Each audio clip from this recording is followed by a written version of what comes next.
సత్య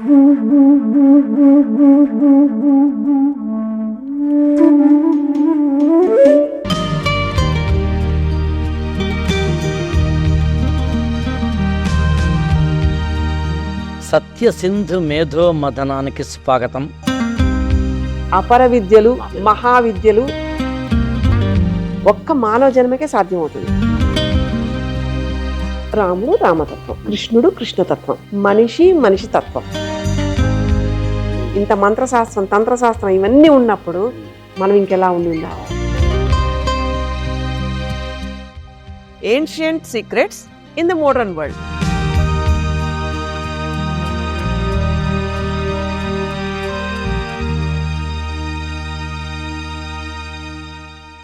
మనం వివిధ ఎపిసోడ్స్లో మానవ శరీరానికి సంబంధించింది కావచ్చు, కాస్మిక్ ఎనర్జీతోటి మన బాడీలీ ఎనర్జీతో కూడిన అనుసంధానానికి సంబంధించింది కావచ్చు, అటు మార్మికతో, ఇటు తాంత్రికతో, అటు వామ దక్షిణ ఆచారాలు లాంటి వాటి యొక్క అంశాలని స్పృశించడము, ఇటు యోగతత్వము, పతంజలి యోగ శాస్త్రం మొదలుకొని అనేక అంశాలు, ఇలాంటి అనేక అంశాలను చర్చిస్తున్న క్రమంలో మహాభారతము, రామాయణము, భాగవతం భారతీయులకు అత్యంత కీలకమైన పవిత్రమైన గ్రంథాలు.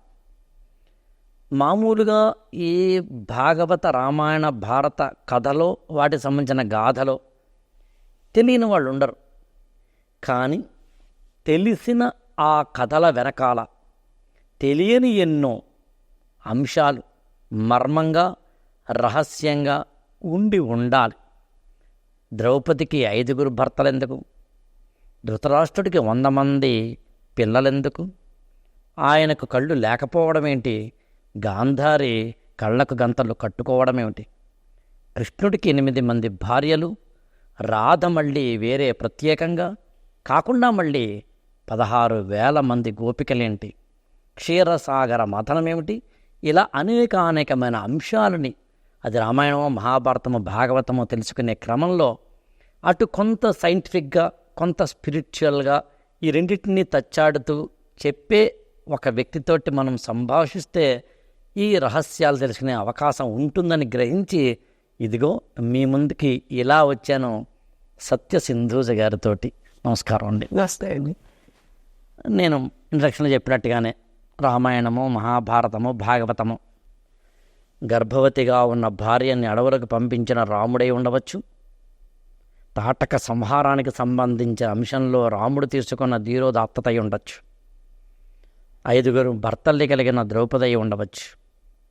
మొత్తంగా ఒక రామాయణ, మహాభారత, భాగవతాలను మీరు ఎప్పుడైనా జస్ట్ అనుకున్నప్పుడు, మీ మైండ్కి ఎప్పుడైనా వచ్చినప్పుడు వీటి వెనకాల ఉన్న మార్మికతలు ఎప్పుడైనా మీరు అనుకోవడం కానీ, వాటి మీద శోధించడం కానీ చేశారా? చేస్తే ఏంటవి? రాముడు రామతత్వం. రాముడు ఆచరించినది ఒక తత్వంలా కనుక చూసినట్లయితే రాముడు రామతత్వం, కృష్ణుడు కృష్ణతత్వం, మనిషి మనిషి తత్వం. ఎందుకంటే నరుడు నారాయణుడయ్యాడు ఈ తత్వం ద్వారా. ఇది ఇలా ఉండాలి, ఇది ఇలాగా చేస్తే మీకు మంచిది అని ఆచరించి చూపించిన తత్వాలు ఇవన్నీ. ఎప్పుడో ద్వాపర యుగంలో జరిగిన యుద్ధాన్ని చూస్తే మనకి కలియుగంలో ఈ టైంకి వచ్చేటప్పటికి రోజు మనలో కురుక్షేత్రం జరుగుతూ ఉంటుంది. ఆలోచనల యొక్క ఉరవడిలో ఏ కత్తి ఎటు వెళ్తుందో తెలియని నాలుకతో, పదాలతో ఇష్టం వచ్చినట్టు యుద్ధాలు చేసేస్తూ ఉంటాం మనకు కనిపించిన దాంతో. సో ఇంత కురుక్షేత్రంలో పద్మవ్యూహంతో ఉన్న వాళ్ళు ఎవరు? కృష్ణుడు ఎలా ఉంటాడు? పంచపాండవులు ఏంటి? వాళ్ళ స్థితి ఎలా ఉంటుంది? పంచపాండవులు మన పంచేంద్రియాలు, ఆలోచనలు కౌరవ సైన్యం. మనం నిలిపి చూస్తున్నవాడు, ఇదంతా తమాషాలా చూస్తున్నవాడు కృష్ణుడు. ఎందుకంటే కూడా ఉండి యుద్ధం చేస్తూ దాంట్లోనే ఉంటూ చేయిస్తున్నవాడు. అంటే తెలుసుకోబడేలాంటి స్థితిలో ఆల్రెడీ జ్ఞానభూతంగా మనకి ఒక విచక్షణతోటి ఉండి చూపిస్తున్నవాడు. ఇంత యుద్ధం ఆలోచనలతోటి పొద్దు నుంచి రాత్రి వరకు జరుగుతూనే ఉంటుంది. కురుక్షేత్రం ఎక్కడో లేదు, మనలోనే ఉంది. ఇంత రావణాసురుడు 10 తలకాయలతో ఉండే ఒక అహంకారపూరితమైన లక్షణాలు కూడా మనకే ఉన్నాయి. ఎక్కడా కూడా అవి జరిగాయిట అనక్కర్లా, జరుగుతున్నాయి మనతోనే, ఇప్పటికి ఈ క్షణానికి కూడా మనతోనే ఉన్నాయి. పొద్దున ఇంట్లో పని వాళ్ళు రాకపోతేనే ఓ యుద్ధం జరిగిపోతుంది. అది కనిపించే ఇంట్లో కురుక్షేత్రం. ఏది చెయ్యాలో ఏది వద్దో తెలియక సతమతం అవుతున్న, బ్యాలెన్స్ చేయలేకపోతున్న భావాలకి ఎక్కడో ఒక్కడ ఒక రాట్రం ఉండాలి. రాట్రం అంటే ఒక కట్టుబాటు, ఒకటి దానికి అతికి ఉండడం. అది ఇల్లు అయితే మనం ఇంటి గర్భం అంటాము, శరీరం అయితే జీవుడు అంటాము. ఆ జీవుడి యొక్క రాట్రం మనం పట్టుకునే ప్రయత్నం చేస్తే ఈ కురుక్షేత్ర యుద్ధాన్ని కృష్ణుడు ఎలా అయితే ఇది భగవద్గీత చెప్పి ఇలా చేశాడో, సంజయుడు ఎలా అయితే ధృతరాష్ట్రుడి కనిపించింది కూడా కనిపించేలా చేశాడో, అలాంటిది ఒకటి రాతతత్వంతో ప్రేమతో కూడిన ఒక ఫ్రీక్వెన్సీని ఎలా అయితే మెయింటైన్ చేస్తామో అప్పుడు ధర్మం గెలుస్తుంది. యుద్ధంలో పంచపాండవులు గెలుస్తారు. పంచపాండవులు అంటే మీ ఉన్న 5 ఇంద్రియాలు సక్రమంగా నడవబడతాయి. దాంట్లో జీవుడిని కూర్చోబెడతారు తీసుకెళ్ళి. ఇంత కురుక్షేత్రాల్లో ఇన్ని ఆలోచనలలో మనకి 100% పనికిరానివే. 100% వీలైతే 150% కూడా చెప్పేసేయచ్చు. ఎందుకంటే ఆ టైంకి అది అవసరం లేదు. అవసరం లేని దానికి ఇంపార్టెన్స్ ఇవ్వడంతో ఆ ఇస్తుండడం వల్ల 3 జరుగుతున్నాయి ఇక్కడ. నీ time loss, energy loss and you're confused. ఈ 3 ఎప్పుడైతే జరుగుతున్నాయో ఫస్ట్ పడేది కాన్ఫిడెన్స్ లో అయిపోతుంది. అప్పుడు తెలియని తికమక స్థితిలో ఏది చెయ్యాలో తెలియక ఏదైనా చేసేయాలన్న దాంట్లో ఇప్పుడు ప్రస్తుతం యువత అని కాదు, ప్రతి వాళ్ళకి, పర్టికులర్ స్టూడెంట్స్, అతనే ఆ కురుక్షేత్ర సంగ్రామానికి ముందున్న అర్జునుడు ఇలాంటి దాంట్లో దీనికి లైద్యం మాస్మగమ అని నాకు ఏమంటాడంటే వణుకు పుడుతోంది, చెమట పడుతోంది, నరాలన్నీ తెగిపోతున్నాయి, అవతల చూస్తేనేమో నా వాళ్లే యుద్ధం చెయ్యాలో లేదు మానాలో తెలియదు, యుద్ధం చేయమని ఓసారంటావు, వద్దని ఓసారంటావు, ఈ లాజిక్ ఇదంతా నాదే అంటావు, నువ్వు కష్టపడంటావు, రిజల్ట్ ఎక్స్పెక్ట్ చేయొద్దు, కర్మణ్యవాధికారస్తే మా పరేషు కాదరా అంటావు. ఇలాంటి ఇంత చూస్తూ జెండాపై కపిరాజులాగా మళ్ళీ ఆవేశం ఉంటూనే ఉంటాడు. మనం వచ్చింది ఆదిజాతి నుంచి అదండి. అలా చూస్తూ ఉంటే యుద్ధం అనేది ఆటోమేటిక్ గా అది కావాలా వద్దా దాని పని చేసుకుని వెళ్ళిపోతుంది. కానీ ఎక్కడైతే మనం మన ఎనర్జీని పెడుతున్నామో, మన ఫోకస్ ని పెడుతున్నామో, మన టైం ని పెడుతున్నామో, నీకుండే ఇంతకాలం ఒక 100 సంవత్సరాల కాలంలో నీ జీవిత కాలంలో ఓ 70% వీటికే వెళ్ళిపోతుంది. వీటి వల్ల నువ్వు జయించాల్సింది, నేర్చుకోవాల్సింది దాని దగ్గర అడ్డుకట్టబడుతుంది. అంటే మన కాళ్ళకి మనమే సంకెళ్ళు వేసేసుకుని ఈ యుద్ధంలో ఉన్నామని ఏడుస్తూ, ఇంకొకళ్ళ వల్ల ఇలా అయిపోతున్నామని వాళ్ళ మీద బాధపడుతూ, నిందిస్తూ, ఏమీ చేయలేని స్థితిలో ఉంటున్నాం కదా నిస్సాయితంగా ఏడుస్తూ గడిపేయడంలో మనకి రిజల్ట్ పర్ఫెక్ట్ గా ఎలా వస్తుందండి? విజయం ఎలా వస్తుంది? విజయం వరించాలంటే దానికి ధైర్యం కావాలి. ప్రౌఢత్వంలో ఉన్న వాళ్ళు ఎలా ఉండాలి? చేసి చూపించాలి. వీరోచితంగా వీరబద్ధంగా ఉండే వాళ్ళు ఇప్పుడు ఆర్మీలో చూస్తాం మనం. అంటే ఇట్స్ ట్రైనింగ్. అలాంటి ట్రైనింగ్ ప్రతి వాళ్ళకి ప్రతి క్షణం, ప్రతి ఇళ్లలోనూ, ప్రతి ఏజ్ లోను, వయసుతో నిమిత్తం లేకుండా, జెండర్ తో సంబంధం లేకుండా ప్రతి వాళ్ళు ఇలాంటి యుద్ధం ఒకటి జరుగుతోంది, నేను ఇలా ఉండాలని అవ్వడమే. ఇలాంటి వాటికి షీల్డ్ ఎలా ఉండాలి? షీల్డ్ అంటే మన వ్యవస్థ. అంటే మనం ఎలాంటి చదువుకోవాలి, ఎలాంటిది కావాలి, కుటుంబ వ్యవస్థ నీకేం నేర్పిస్తోంది, ఒక ఫ్రెండ్స్ సర్కిల్తో ఉన్నప్పుడు నువ్వే నేర్చుకుంటున్నావు, అండ్ పెద్దవాళ్ళతో కూర్చుంటున్నప్పుడు ఎలా ఉంటుంది, నీ ఉపాధ్యాయులను చెప్తున్నప్పుడు ఎలా ఉంటుంది, ఇవన్నీ సమ్మేళనంగా చేసుకుని వచ్చే సారం ఏదైతే ఉంటుందో ఆ సారం నీ weapon to fight with the thoughts. మీరు భలే మాట అన్నారండి, గురువుల నుంచి అని. ద్రోణాచార్యుడు కురు పాండవులు అందరికీ, కౌరవులకి పాండవులకి గురువు. ఆయన ఒకసారి ఏం చేస్తాడంటే అందరికీ చిన్నప్పుడు వీళ్ళందరూ అప్పటికి ఇంకా చిన్న డిష్యూలే తప్ప పెద్దవి లేవు. అంటే ఇంకా లక్క ఇంటికి పంపించడాలు ఇంకా రాలేదు ఎపిసోడ్స్ చిన్నప్పుడు. అలా ఉన్నప్పుడు ఆ రోజుల్లో ఇలాంటి ఏదో లైటింగ్లు, కలరింగ్ లేకపోతే మనకు ఉండే ఏమీ లేవు కాబట్టి, కాంతి దీపాలు లేవు కాబట్టి ఓన్లీ చిన్న ఆపుదప్పు దీపాల్లోనే, అది కూడా గుహల్లోనూ చీకట్లోనూ. రాత్రి అయిన తర్వాత ప్రతి ఒక్క వ్యక్తి ఆకు అన్నం తినే దగ్గర చిన్న దీపం పెట్టేవారు. ఎందుకంటే దీపపు కాంతిలో ఏది పప్పో ఏది ఉప్పో తెలిసేందుకు వీలుగా. ద్రోణాచార్యుడు ఒకసారి ఏం చేశారంటే అందరికీ ఈ దీపాలు లేకుండా అన్నం పెట్టమన్నారు. అన్నం పెట్టమన్నప్పుడు పెట్టారు, కానీ ఒక్క అర్జునుడు తప్ప మిగతా వాళ్ళందరూ ఏంది ఇది, మాకేమో అన్నం ఎలా పెడతావా గురు అని చెప్పి లేచి వెళ్ళిపోయారు కోపంతో. ఒక్క అర్జునుడు మాత్రమే నా గురువు ఇలా ఎందుకు ఈ రోజున దీపాలు లేకుండా అన్నం పెట్టాడు, ఇందులో ఏదో మర్మం, ఏదో రహస్యం, నాకు హోంవర్క్ ఎక్కిచ్చి ఉంటాడు మా గురువు అనుకుని అతను ఆ చీకట్లోనే అన్నం తిన్నాడు. తిన్న తర్వాత మామూలుగా మనకి అడాప్టబిలిటీ కన్ను ఒక చీకట్లోకి వెళ్ళినప్పుడు మొదటి 2-3 సెకండ్ల పాటు అడాప్టబిలిటీ తర్వాత అప్పుడు అతను అనుకున్నాడట, ఇలా చీకటిలో కూడా విలువిద్య బాణాలని వేసే ఒకానొక ఏదైనా కోర్సు నా గురువు నేర్పడానికి సిద్ధంగా ఉన్నాడేమో అనుకుని గురువు దగ్గరికి వెళ్ళి అడుగుతాడు, ద్రోణాచార్య ఏంటి నాకు ఇది అంటే అప్పుడు చెప్తాడు, చూసావా యూ హ్యావ్ రియలైజ్డ్, నేర్చుకోవడానికి సిద్ధంగా ఉన్నామని అర్థం, నీకు ఇప్పుడు తత్వం బోధపడింది. ఫస్ట్ ఇయర్లో బీటెక్లో ఉన్నవాడికి ఏం తెలియదు, 4th ఇయర్లో ఉన్నవాడు తెలుస్తుంది క్యాంపస్ రిక్రూట్మెంట్ ఎలా ఉంటుంది. ఇతను రెడీ అయింది. అప్పుడు నేర్పిన విద్య పేరు తమరస విద్య, అంటే చీకటిలో కూడా బాణాలు వేయగలిగిన ఒకనొక విద్య. అది కురుక్షేత్ర సంగ్రామంలో 14వ రోజున సాయంత్రం 4 అయ్యేసరికి మొత్తం మేఘాలన్నింటినీ కూడా కప్పేసి సూర్యుడు లోపలికి వెళ్ళిపోయి చీకటి మాత్రమే కప్పేసిన ఒకనొక కృత్రిమమైన చీకటిని సృష్టించిన రోజున ఒకే ఒక్కడు బాణం వేసి శత్రు సైన్యాన్ని సమూలంగా నిర్మూలన చేయాడు. ఆయన పేరు అర్జునుడు. అంటే మీరు గురువు అంటే గుర్తొచ్చింది. గురువు ఎప్పుడూ కూడా శిష్యుడికి నేర్పే ముందు పరీక్ష పెడతాడు. దేవుడైనా అంతే, జీవుడికి ముందు శిక్ష వెయ్యడు, శిక్షణ ఇస్తాడు. ఆదుకునేవాడే దేవుడు కానీ ఆడుకునేవాడు కాదు. ఇంకోటి ఏంటంటే అన్యథా శరణం నాస్తి త్వమేవ శరణం మమ. ఏది చేసినా ఏది చెప్పినా గురువు చెప్పారు పెద్దవాళ్ళు చెప్పారంటే విని చేస్తున్నప్పుడు వచ్చేంత results with lot of knowledge మామూలు వాటిల్లో ఎదురు ప్రశ్నలు వేస్తే రాదండి, భయాలతో ఉంటే రాదు.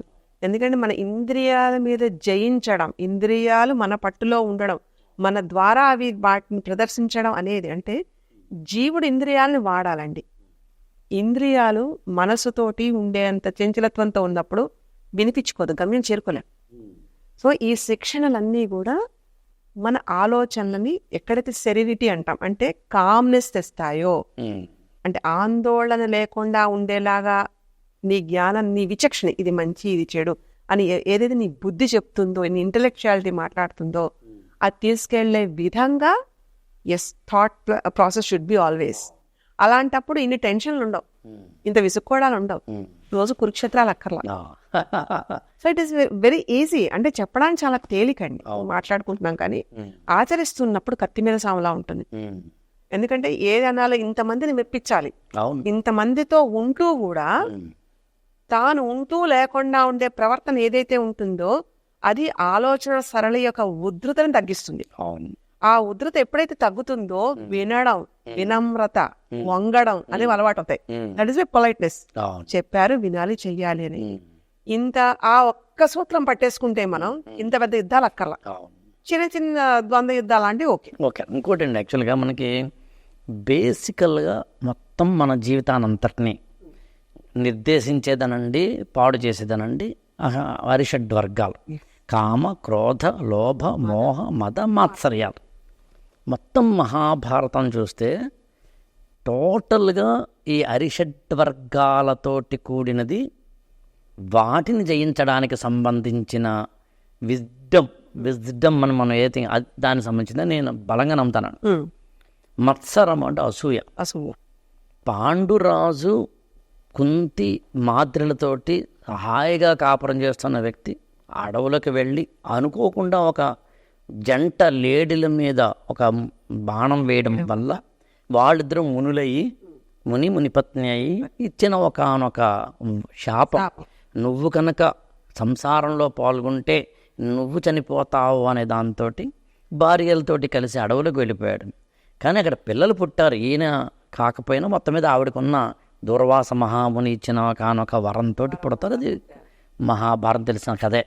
పాయింట్ ఏంటంటే తనకు పిల్లలు లేరు కాబట్టి నేను ఇంకా ఆ మొత్తం రాజ్యాన్నంతటినీ విడిచిపెట్టేసి అన్నయ్య ఓ ధృతరాష్ట్ర నువ్వు నీ పిల్లలు రాజ్యాన్ని చూసుకోండి అని చెప్పి వెళ్ళిపోయాడు. కట్ చేస్తే మళ్ళీ 5 పిల్లలతోటి మాద్రీను పాండురాజు మరణించిన తర్వాత మళ్ళీ కుంతీదేవి 5 పిల్లల్ని తీసుకుని మళ్ళీ రాజ్యానికి హస్తినాపురికి వచ్చి బావగారు బాగున్నారా, ఇదిగో మా పిల్లలతో 5 అన్నప్పుడు ధృతరాష్ట్రుడికైనా ఎవ్వరికైనా కలిగేది మత్సరమే. ధర్మానికి మత్సరానికి మధ్యన సంఘర్షణ, అది కూడా యుద్ధమే కదండి. యుద్ధమే కదా. అప్పుడు ఆ అందులోంచి కామక్రోధ లోభ మోహ మద మత్సర్యాలన్నింటితోటి కూడిన మానవ జీవితానికి బీజమైన అసూయ అనేది, ద్వేషం అనేది ఆ ధృతరాష్ట్రుడి యొక్క పొందడంతో మొదలుపెట్టి మొత్తం మహాభారత కథ అంతా ఉంటుంది. ఇప్పుడు నా తమ్ముడు పిల్లలకి నేను అర్ధరాజ్యం నా పిల్లలతో సమానంగా ఇవ్వాలా, ఓ ధర్మం. నా పిల్లల్ని బాగా చూసుకోవాలా, మరో ధర్మం. వెళ్ళిపోయిన అతనికి ఎందుకు ఆస్తులు హక్కు ఉంటుంది, ఇంకొకటి. వెళ్ళిపోయిన నా తమ్ముడే కదా, ఇంకొకటి ఉంటుంది. నా తమ్ముడు లేడు కానీ నా మరదలు ఉంది, ఆవిడ వచ్చింది అర్థించింది కదా అని ఇంకోటి ఉంటుంది. ఈ పిల్లల్ని నా పిల్లలతో కలిపి చూసుకోవాలా, చూసుకోకూడదు ఉంటుంది. ఒక విధంగా చెప్పాలంటే ఇవాళ మన ఎదురుకుండా జరుగుతున్న కురుక్షేత్ర సంగ్రామాలు, కౌరవ పాండవ ఏదంటే కజిన్ బ్రదర్స్ యొక్క యుద్ధాలు అన్నీ కూడా అక్కడే కనిపిస్తాయి మనకి. ఓన్ బ్రదర్స్లోనే ఉన్నాయి అన్నీ ఓన్ బ్రదర్స్ యాక్చువల్గా. అందునేనండి పంచ ఇంద్రియాలు ఏవైతే ఉన్నాయో అవి మనల్ని పూర్తిగా అయితే ఉత్తమమైన మార్గానికి లేదా అధమ మార్గానికి పంపించే అత్యద్భుతమైన ఆయుధాలు లేదా మార్గాలు, మీరు చాలా ఎపిసోడ్లో చెప్పినట్టుగా. అందుకని పంచేంద్రియాలు ఎప్పుడూ కూడా మనిషిని తెలియకుండానే బలహీనతల వైపు తీసుకెళ్తాయి. అది నాలుక కావచ్చు, కన్ను కావచ్చు, ముక్కు కావచ్చు, చెవి కావచ్చు, చర్మం కావచ్చు, వాటి పనే అది. అసలు ఆ పంచేంద్రియాలలోంచి వచ్చిన దాన్ని మనం స్వీకరించడంలోనే మన యొక్క ఎమోషనల్ ప్లాట్ఫామ్ ఉంది. ఆ ఎమోషనల్ ప్లాట్ఫామ్ని పట్టుకుని మెదడుకి లేకపోతే ఇతరత్ర ప్రాంతాలకి పంపించేది వెన్నుపాము. ఆ వెన్నుపాములో ఉన్న మూలాధార చక్రం నుంచి సహస్రారం దాకా వెళ్ళడం ద్వారా ఈ ఇంద్రియాలను నిగ్రహించుకోవడంలోనే ఉత్తమమైన మార్గం. ఇంద్రియాలను నిగ్రహించుకోవడానికి మనకి 5 కోశాలలో బుద్ధిమయ కోశం అని ఉంటుంది. బుద్ధికి ప్లేన్ అంటాం. ఆ బుద్ధిమయ కోశం నేను ఎక్కడో విన్నానండి, ద్రౌపదటండి. ఎలాగంటే 5 ఇంద్రియాలని కట్టుపట్టుకుని నిలబెట్టేది వీటిని. ఇవి తప్పు చేస్తే అందునే మనం ఏదైనా ఇక్కడ ఏదైనా వస్తువు ఉంది, నొక్కేసాం. మనం నొక్కేస్తే మన చెయ్యి తప్పు చేసింది, కన్ను తప్పు చేసింది. కానీ శిక్షని ఎవరికి వేస్తామంటే బుద్ధికి వేస్తాం. ఎరా బుద్ధి లేదా క్యాజువల్గా అంటాం. అందుకని పాండవులు చేసిన తప్పులకి ద్రౌపదికి ఎందుకు శిక్ష విధించబడిందంటే తద్వారా బుద్ధిని కనుక కంట్రోల్ చేసుకోవడం, బుద్ధిని కనుక ఒక విపස්සన యోగంతో దాన్ని తీయగలిగితే అప్పుడు ఇంద్రియ నిగ్రహం కలుగుతుంది అని చెప్పడం కోసం. ఇది నేను ఇప్పుడు యాక్చువల్గా ఎక్కడో విన్నది. యాక్చువల్గా లేదండి, ఇక్కడ చూడండి, మాయ కూడా అలానే ఉంటుంది. ఇప్పుడు రామాయణంలో కూడా జింకను చూడడం వల్లే అక్కడ ఉండే ఒక యుద్ధానికి నాంది. ఇక్కడ కూడా అవే 2 జింకలు కదండి. ఇక్కడ జింక అనగానే మనకు ఒక సింబాలిజం కనిపిస్తుంది. It is like very attractive. కానీ అన్ని కావాలని అనుకోకూడదు. అది మన దగ్గరికి వస్తే పర్వాలేదు, కానీ మనం పరిగెట్టి వి షుడ్ నాట్ చేజ్. అంటే ఏదైతే మనకి ఈ పంచేంద్రియాలతోటి ఉండే ఒక ఫీల్ ఏదైతే ఉంటుందో, ఆ కళ్ళం ఏదైతే పట్టుకుంటుందో అది సవ్యంగా లేదనుకోండి, అంటే అది అధఃపాతాళాలకు తీసుకెళ్తుంది, లేదా ఉన్నత శిఖరాలకు ఎలా అయితే తీసుకెళ్తుందో తెలియకుండా నీకంటూ ఉన్న నీ వాళ్ళకు కూడా ఉత్తమగతులు కల్పిస్తుంది. ఇంత ఉత్తమగతులు కల్పించేది బుద్ధిక్ ప్లేన్ అంటాం, కాజువల్ ప్లేన్ అంటాం. అంటే నేను ఇలాగా ఈ డిఎన్ఏ తోటి ఇలా ఉన్నాను అంటే నాకు ఇచ్చిన ఈ కారణ శరీరం ఎంత ఇంపార్టెంటో నాకు వాళ్ళు అంతే ఇంపార్టెంట్. వాళ్ళ ఆలోచన పరిధి వల్ల కూడా నేను ఇక్కడ కర్మ అటెండ్ అవ్వచ్చు. మీరు వాళ్ళు అంటే పితృదేవతలు అంటే మన పూర్వీకులు. పితృదేవతలు అంటే వాళ్ళ నుంచి మనం వచ్చాం కాబట్టి పితృలోకం ఇస్ దేర్. పితృలోకం ఎందుకంటే ఈ బుద్ధి అక్కడ దాకా కరెక్ట్. మన ముందు తరాలలో మరణించిన వారందరూ ఉండే ప్లేస్. ముందు తరాల్లో వెళ్ళిపోయిన వాళ్ళందరూ అది ఎలాంటి మరణం అవ్వచ్చు, కానీ వాళ్ళు మన యోగం కోసమని, మన క్షేమం కోసమని మీరు చెప్తున్న ఇదే బుద్ధి ద్వారా మన బుద్ధి ప్లేన్ నుంచి, మన అనాథ చక్రం నుంచి సిగ్నల్స్ తీసుకుని మనకి పంపిస్తారు. నిజంగా ఉండే భగవంతుడు ఎలా ఉంటాడో లేదో మనకి తెలియదు, కానీ మన పూర్వీకులు మనం ఉన్నామంటే మన పూర్వీకులు ఉన్నట్టే. అలా ఉన్నారంటే దిస్ ఇస్ వాస్తవం. అంతే. నువ్వు బాగుండాలన్నా, మంచిగా ఉండాలన్నా మరణించిన మన పితృదేవతలు ఒక లోకంలో ఉండి మనల్ని ప్లేన్లో ఉండి, అది భావనాత్మకమైన ప్లేన్ అంటారండి? అంటే మనం అనుకుంటున్నామా వాళ్ళు నిజంగా ఉన్నారంటారా? నిజంగా ఉండబట్టే ఇప్పుడు ఇలాంటి ఉండే ఒక విద్యలన్నిటికీ సాకార రూపంలో సైంటిఫిక్ ప్రూఫ్ చేయడానికి ఎన్నో కేసెస్ ఉన్నాయి. ఓకే. అంటే ఇక్కడ ఫిజికల్ గా చూసుకున్నాం అనుకోండి, మనకి చిన్న చిన్న దెబ్బలు అయితే శరీరం తగ్గించేసుకుంటుంది. కొన్ని మెడికల్ కి అర్థం కానివి, కానీ శరీరం అవస్థ పడుతున్న దానికి అక్కడి నుంచి మనకు సమాధానం వస్తుంది. వాళ్ళ పూర్వీకుల నుంచి ఎక్కడన్నా ఏదైనా ఈ రిచువల్స్ అవ్వచ్చు, చాదస్తం అని నేను చెప్పట్లా, ప్రాక్టికల్లీ ప్రూవెన్, ఏదైనా మాని ఉండడం వల్ల అవ్వచ్చు, లేదా వీళ్ళు ఇంకా యోగ్యకరమైన దాంట్లో వీళ్ళు అనుకున్నది చేయలేకపోతున్నప్పుడు కూడా శిక్ష లాగా ఒక ఇబ్బంది కలగజేస్తుంది అక్కడి నుంచి వచ్చే కమాండ్ వల్ల. సో ఆ ప్యాటర్న్ లో ఈ బుద్ధితోటి మనం దానికి ఆ ట్రావెలింగ్ కి వెళ్తాం. మనం ఆ డైమెన్షన్ నుంచి దీన్ని డీకోడ్ చేస్తాం ఇక్కడ. అంటే చనిపోయిన వారికి జరిపే అంత్యేష్టి కర్మలతో మొదలుకొని అక్కడి నుంచి శ్రాద్ధ కర్మల వరకు అన్నింట ఈ సింబాలిక్ గెస్చర్స్ ఉన్నాయి. ఎందుకు నేను ఈ పదాలు వాడానని చెప్తాను మీకు.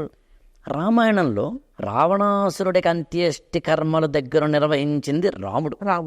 వాలి సుగ్రీవులకు సంబంధించిన యుద్ధంలో సుగ్రీవుడు వాలిని సంహరించిన తరువాత తార అడుగుతుంది, ఏమయ్యా నా భర్తని ఇలా చంపడం నీకు న్యాయమా, చెట్టు చాటు నుంచి అని చెప్పేసిన తర్వాత అంత్యేష్టి కర్మల్ని దగ్గరుంచి నిర్వహించిన వారు రాముడు.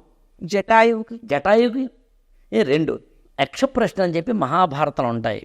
అందులో అత్యంత క్రియాశీలకమైన కీలకమైన పని లేదా సంస్కార విధి మానవుడికి ఏంటి అని అడిగినప్పుడు అంత్యేష్టి కర్మ నిర్వహణ అన్నారు. పుట్టి వెళ్ళిపోతున్నప్పుడు వాళ్ళ యోగం ఎలాంటిదో దాంట్లో చెప్పేస్తుందండి. కరెక్ట్గా ఇంకా నెల 15 రోజులప్పటికీ బొడ్డు దగ్గర ఉండే ఒక వెండి తీగ లాంటిది యాస్ట్రల్ కార్డ్ ఉంటుందండి. ఆ కనెక్టివిటీ ఆ లోకాలకు ఉండేది, అది కట్ అయిపోతుంది. వాళ్ళ నుంచి వచ్చే ఒక అవస్థకి ఆ చుట్టూ అక్కడ వాళ్ళు అంటే కాన్షియస్ ప్లేన్లో ఉన్న వాళ్ళ అంతా ఎలాగ ఈ విజిబిలిటీకి వస్తారు అన్నది పూర్తిగా ఈ ట్రైనింగ్, ఈ యోగా, ఈ అధ్యయనం ఉన్న వాళ్ళకి బాగా విజిబుల్గా అనిపిస్తాయి. అంటే invisible things can be seen, invisible communication can be communicated. అంటే ఈ కంటితో చూడలేని వాటిని చూడగలగడం అంటే ఈ పొరలకు కనిపించదు, కానీ మీకు అక్కడ ఎఫెక్ట్ రిజల్ట్ కనిపిస్తుంది. ఒక ట్రైనింగ్ ఎందుకు ఇలాంటి ట్రైనింగ్ అంటే ఒక మార్షల్ ఆర్ట్ తీసుకోండి, ఫోకస్ ఎనర్జీ ఎక్కడ ఉంటాయంటే ఇలాంటి అవుట్పుట్స్ వచ్చేస్తాయి. When you focus something out of 12 minutes, 1 నిమిషం మనకి అది అసలు అంటే ఒక స్థాయిలో ఉంటుంది మైండ్, ఏ ఆలోచన లేకుండా. అలాంటప్పుడు ఈ విజిబిలిటీ, ఈ ఫ్రీక్వెన్సీ ఆఫ్ లైక్ ప్లేన్స్కి వెళ్ళిపోతాం. అలా వెళ్తున్నప్పుడు వాళ్ళకి సంబంధించిన వాళ్ళందరూ వస్తారు, ఆ లింక్స్ ఉంటాయి. అంటే మీరొక్కళ్ళు కాదు, మీ వెనకాల తరాలు ఏంటి అన్నది అంతే. ఎందుకంటే శుభకార్యం చేసామనుకోండి, పెళ్లి చేసామనుకోండి, అటు తరాలు చూడాలి, ఇటు తరాలు చూడాలి అంటే ఇలాంటి విద్యలున్న తరాలు చూడాలని అర్థం, అంతే తప్ప ఇలా ఆస్తులున్న వాళ్ళనేది కాదండి. ఇలాంటి అంటే ఈ విద్య ఎన్ని ఆస్తుల కన్నా అతీతంగా ఉండేది. ప్రవర అంటాం. ఈ కండిషన్ లో ఉంటున్న వాళ్ళకి ఎలాంటిది డీకోడ్ చేయాలని ఈజీ ఉంటుంది. అంటే it is one of the secrets in the universe through the human body వేరే అదర్ కాన్షియస్ ప్లేన్స్ కి ఎలా ట్రావెల్ చేయడం అన్నది. ఇది కేవలం బుద్ధిక్ ప్లేన్ నుంచి, బుద్ధి కంట్రోల్లో ఇంద్రియాలని కంట్రోల్ చేయడమే కాదండి, దానికి కూడా తీసుకెళ్ళగలుగుతుంది. అంత అద్భుతమైన శక్తి మన దాంట్లో ఉంది, మన శరీరంలో ఉంది. ఇలాంటివి చేస్తున్నప్పుడు రీసెర్చ్ లో మనది మెడికల్ కేసెస్ చూస్తామండి. కొన్ని వాటికి ఆటిజం ఉంటుంది, ఎందుకుంటారో తెలియదు పిల్లలు అలాగా. బట్ డాక్టర్స్ తెలిసే అంత పర్ఫెక్ట్ గానే ఉంది, ఎందుకు అలా ఉంటున్నారో దే డోంట్ నో. కొన్ని సమాధానాలు లేని ప్రశ్నకి వాళ్ళ పితృలోకాల నుంచి మనం క్లియర్ చేయొచ్చు. దట్ ఈస్ వాట్ ఇక్కడ మనం చేసే చక్రసిద్ధిలో ఇలాంటి రీసెర్చ్ అన్ని చేస్తాం. ఈ డీకోడ్ చేయడం వల్ల ఇక్కడ కుటుంబం వాళ్ళు ఉండే వ్యవస్థ అంతా కూడా, అంటే ఆ వ్యక్తి యొక్క చుట్టూతా ఉండే వాళ్ళంతా సుఖంగా ఉంటారు, వాళ్ళకి వీళ్ళ వల్ల ఉత్తమ గతులు కలుగుతాయి. హిందూ రిలీజియన్ ట్రెడిషన్ వెనకాల ఇంత పటిష్టంగా ఉండేది. అరే బాబు, నువ్వు ఉండడమే కాదు, నీ వల్ల వాళ్ళు ఉద్ధరింపబడాలి, నీ నెక్స్ట్ వాళ్ళకి ఇది అలవాటు చేయాలి నువ్వు. అందుకని నువ్వు మీడియేటర్ గా ఉంటున్నప్పుడు you should be like with a casual body. Physical body తోటి nothing can be done. Physical body is only for manifestation. నీ బుద్ధి ప్లేన్ నుంచి వస్తున్న కమాండ్స్ అన్నిటిని you have to like constructively you have to learn. ఆ నేర్చుకుంటున్నప్పుడు అది యోగ విద్య పరంపర అవ్వచ్చు, లేదా నువ్వు ఉండే విధి విధానాలు అవ్వచ్చు, దానికి కనెక్ట్ అయ్యి దీన్ని వాడు. Ancient secrets in the modern world. Very simple example అండి. మనకి సిపి చూస్తాం, సెరిబ్రల్ పాలసీ అంటాం. అది ఎందుకు వస్తుందో తెలియదు. మరి అంతా మెడికల్గా బాగానే ఉంటారు, అంతా బాగానే ఉంటుందండి. కానీ ఎక్కడో ముందు తరాల్లో ఎక్కడైనా ఏదైనా బ్రేక్ డౌన్ అయినా, ఎక్కడైనా చెయ్యకపోయినా ఆ ఎఫెక్ట్ ఇక్కడ కొడుతుంది. It's proven. అంటే అంతకు ముందు తరాల్లో ఉన్నవారు ఏదైనా దోషం చేయడం వల్ల అంటారా? దోషం అవ్వచ్చు, జరగాల్సిన రిచువల్స్ జరగకపోయి ఉండొచ్చు, అక్కడప్పుడు వాతావరణంలో వాళ్ళు చేద్దామనుకున్నది చేయలేకపోవడం వల్ల వాళ్ళు అక్కడ ఊర్ధ్వలోకాలకి వెళ్లే ఒక ప్రయాణం ఒకటి ఉంటుంది. అక్కడ బ్రేక్ వచ్చిందంటే ఇక్కడ వీడికి ఇబ్బంది వస్తుంది. ఇక్కడ ఇబ్బంది క్లియర్ చేస్తే వాడు అక్కడ రూట్ క్లియర్ అవుతుంది. గరుడ పురాణం మొత్తం ఇదే చెప్తుంది. జీవి యాత్ర అంటే soul after death. Life after death ఎలా ఉంటుందంటే, when you want to achieve to go, అంటే మీ జర్నీలో అక్కడ నువ్వు కరెక్ట్ గా వెళ్ళాలి అంటే నీ వాళ్ళు ఇక్కడ నీ యాత్రకి అనుకూలంగా ఉండాలి. ఆ అనుకూలంగా అంటే ఇక్కడ మన లైఫ్ అంటే మన ఫిజికల్ లైఫ్ ఒక్కటే కాదు, ఇక్కడ మనకి తట్టి లేపే ఒకటి ఏంటంటే, నా పూర్వీకులకు కూడా నేను కరెక్ట్ గా ఉంటేనే వాళ్ళు బాగుంటారు. అట్ ద సేమ్ టైం నాకు ఇబ్బంది వచ్చినా వాళ్ళ ద్వారా తగ్గుతుంది. ఈ రెండింటికి ఒక లింక్ ఉంటుందండి పంచభూతాల సాక్షిగా. మనకి ఏవైతే జరగలేకపోతున్నామో, ఎందుకంటే ఒక ఇంపాసిబుల్ టాస్క్ ని పాసిబుల్ చేసేంత వీలు ఒక అతీతమైన శక్తి తప్ప రెండోది లేదండి. దేవుళ్ళది కూడా త్రూ దిస్ పితృలోకాల నుంచే, పిత్రీస్ నుంచే వస్తుందండి కమాండ్. ఇంత వెళ్తున్నప్పుడు లైఫ్ బాగోకుండా ఎలా ఉంటుంది?